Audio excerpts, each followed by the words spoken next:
Let's take a look at this problem. We got 7x squared plus 4x minus 20. We want to factor it. Our first method is GCF, but at 7, 4, and 20 they don't have anything in common, so I can't factor anything out.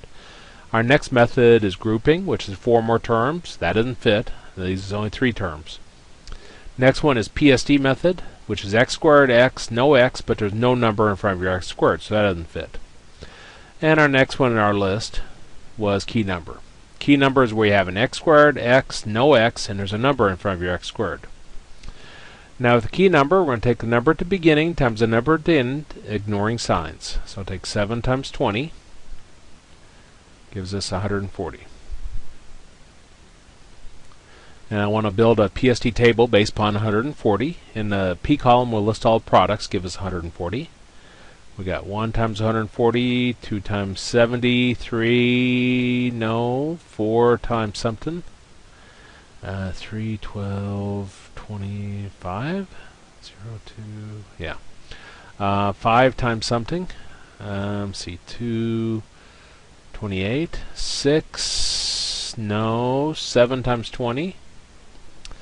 8, don't think so. 9, no. 10 times 14. I think that's it. 11 doesn't go into it. 12, don't think so. And then 13, definitely not.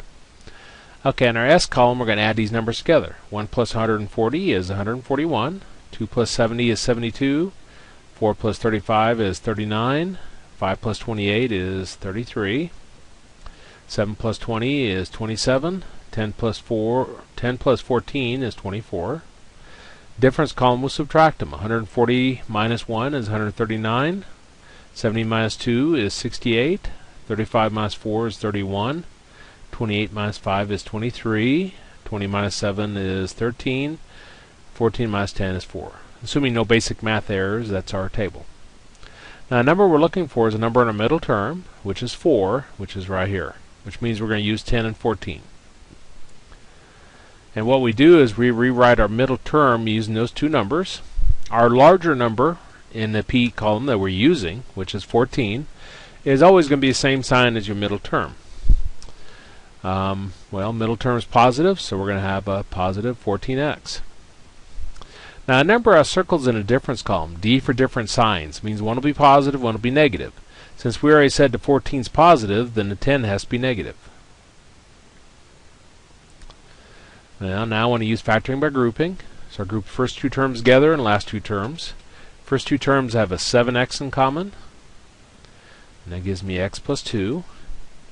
Second group, they're both divisible by 10, so I can factor a 10 out. And my first term is negative. Remember, if your first term is negative, you want to factor out a negative. So I factor out a negative 10. And that gives me x plus 2.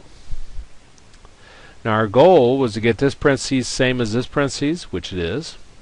So I can factor out an x plus 2.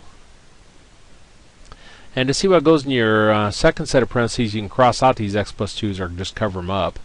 So if I cross those out, what isn't crossed out then goes here. So this will be 7x minus 10. And that's our answer.